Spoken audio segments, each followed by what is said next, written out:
Hi friends, welcome to relax recipes. நம்ம இன்றைக்கி Christmas new year ஸ்பெஷலாக ஒரு ப்ளம் கேக் எப்படி பண்ணலான்னு பார்க்கலாம். இது நல்ல டேஸ்டியாக நல்ல மாய்ஸ்டராக இருக்க மாதிரி செய்ய போகிறோங்க. ப்ளம் கேக் இன்றைக்கி நம்ம இந்த பழங்களை யூஸ் பண்ணி தான் செய்ய போகிறோம். இதில் அதிக அளவு எடுத்துருக்குதுன்னு பார்த்தீங்கன்னா இந்த கருப்பு திராட்சை, உலர் திராட்சை, பிளாக் ரைசின்ஸ், இதுதான் அதிக அளவு சேர்த்துக்க போகிறோம். இது எந்த அளவுக்கு சேர்த்துக்கிறோமோ அந்த அளவுக்கு கேக் நல்ல மாய்ஸ்டராக இருக்கும். பெரிய சைஸாக இருந்தால் ரெண்டு ரெண்டாக கட் பண்ணிக்கோங்க. சீட்லெஸ் வெரைட்டியாக எடுத்துக்கோங்க. அப்புறம் கொஞ்சம் பேரிச்சம்பழம், உலர் திராட்சை, ரெட் ரைசின்ஸ், அப்புறம் டூட்டி ஃப்ரூட்டி, செர்ரி, நட்ஸ். உங்களுக்கு எந்த நட்ஸ் விருப்பமோ அது சேர்த்துக்கலாம். நான் கொஞ்சம் பாதாம் முந்திரியை உடச்சி வச்சுருக்கேன்.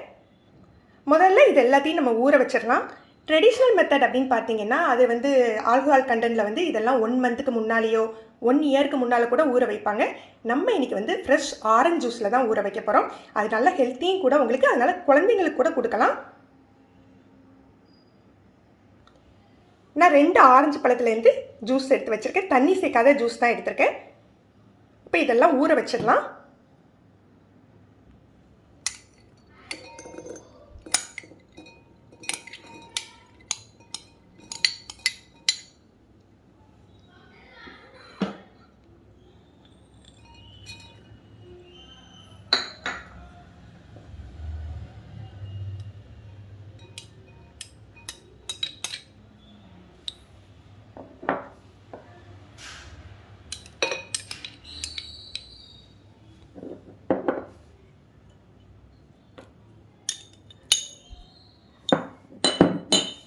நட்ஸை ஊற வைக்கிறது நம்மளுடைய விருப்பம் தாங்க. நீங்கள் விருப்பப்பட்டீங்கன்னா ஊற வச்சுக்கோங்க.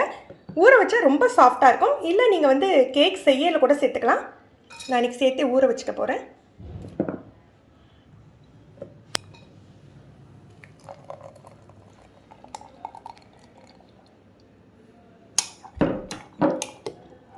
நல்லா மிக்ஸ் பண்ணி விட்டுருங்க.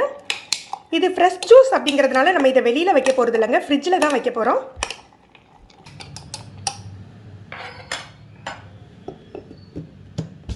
பழங்கள்லாம் ஊறட்டும்.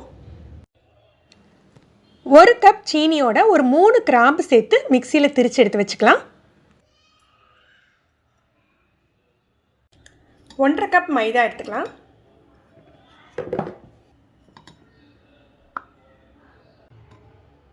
இதில் 1/2 டீஸ்பூன் பேக்கிங் பவுடரும் 1/2 டீஸ்பூன் பேக்கிங் சோடாவும் சேர்த்துக்கலாம். இதில் ஒரு 1/2 டீஸ்பூன் பட்டை பொடி சேர்த்துக்கலாம். ஏற்கனவே நம்ம சீனி திரிக்கையில் கிராம்பு போட்டு திரிச்சிருக்கோம். இதில் பட்டை பொடி மட்டும் சேர்த்துக்கலாம். கொஞ்சம் நட்மக் இருந்ததுன்னா அதோட பொடி கூட சேர்த்துக்கலாம். அது 1/4 டீஸ்பூன் சேர்த்துக்கோங்க.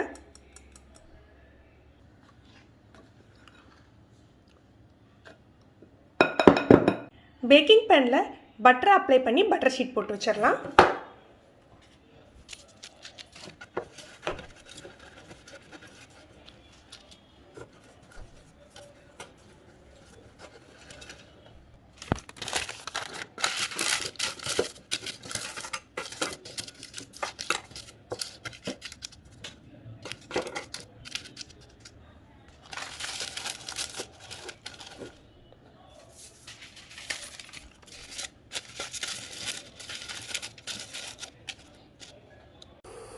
அரை கப் சீனி எடுத்து அதை கேரமலைஸ் பண்ணிக்க போகிறோம்.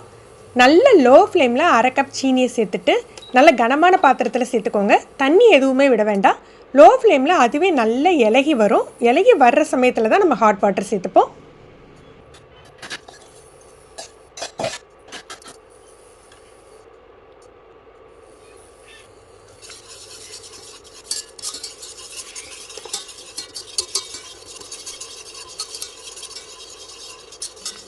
இப்போ நல்ல கேரமலைஸ் ஆக ஆரம்பிச்சிட்டு இந்த சமயத்தில் நம்ம ஹாட் வாட்டர் சேர்த்துக்கலாம். நீங்கள் கூல் வாட்டர் சேர்த்திங்க இல்லை நார்மல் வாட்டர் சேர்த்திங்கன்னா இந்த கேரமலைஸ் பண்ணியிருக்க சுகர் நல்ல கட்டியாயிடும். நீங்கள் ஹாட் வாட்டர் சேர்த்திங்கன்னா சீக்கிரம் இலகி கொடுத்துடும். ஆனால் சூடான தண்ணி சேர்க்கல ரொம்ப தெறிக்கும். அதனால் நம்ம கவனமாக கொஞ்சம் கொஞ்சமாக சேர்த்து கிளறிக்கணும். 1 கப் அளவுக்கு தண்ணி சேர்த்து அது கொஞ்சம் நல்லா கொதித்து கொஞ்சம் கட்டியாகணும். ரொம்ப கட்டியாக வேண்டாம். ஒரு 2 நிமிஷம் கொதிக்க விட்டுட்டு எடுத்து ஆற வச்சுடுங்க.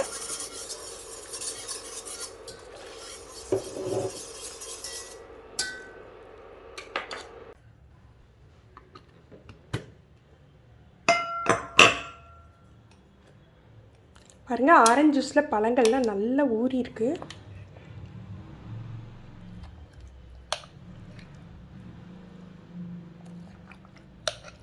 இதை கேக் செய்கிறதுக்கு ஒரு 1 மணி நேரத்துக்கு முன்னாலேயே ரூம் டெம்பரேச்சருக்கு எடுத்து வச்சுருங்க ஃப்ரிட்ஜிலேருந்து.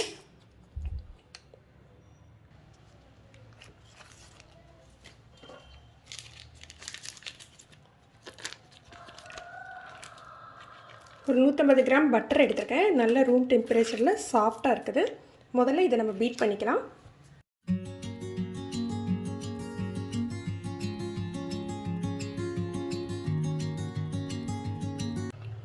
இதோட நம்ம பவுடர் பண்ணி வச்சுருக்க சீனியை சேர்த்து பீட் பண்ணிக்கணும்.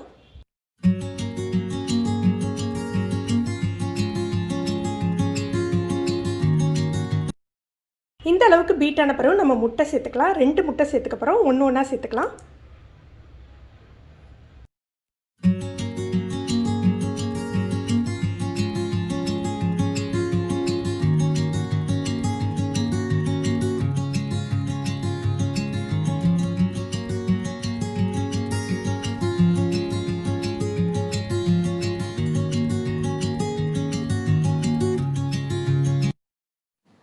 ஒரு டீஸ்பூன் வெனிலா எசன்ஸ் சேர்த்துக்கலாம்.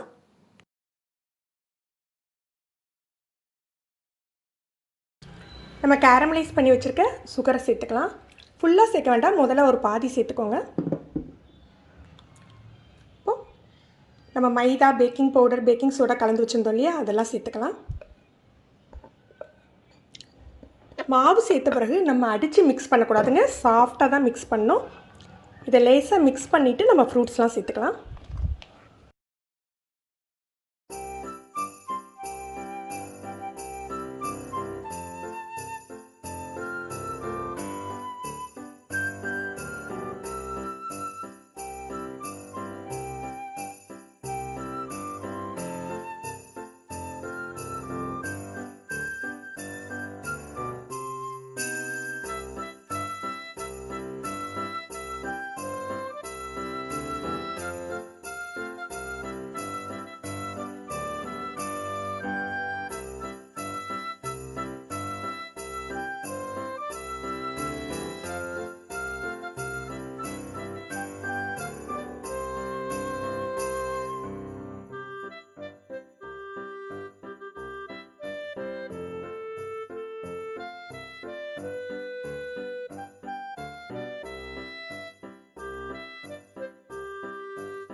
பாதி வரைக்கும் தான் ஃபில் பண்ணியிருக்கேன். இதில் கொஞ்சமாக முந்திரி பருப்பு வைக்கலாம். இந்த முந்திரி பருப்பு அப்படியே இருக்குன்னு சொல்ல முடியாதுங்க, சில சமயம் கேக் பொங்கி வரையில் அப்படியே உள்ளே போயிடும். ஓவனை ஒரு 170 டிகிரிக்கு ப்ரீ ஹீட் பண்ணி வச்சுருக்கேன். நம்ம கேக்கோட திக்னஸை பொறுத்து அது வேகிறதுக்கு டைம் எடுத்துக்கணும். இது வந்து 50 மினிட்ஸ்லேருந்து 1 ஹவர் வரைக்கும் கூட எடுத்துக்கோங்க. நீங்கள் 50 மினிட்ஸ்லேருந்து ஒரு 10 மினிட்ஸ்க்கு ஒருக்க செக் பண்ணி பாருங்கள்.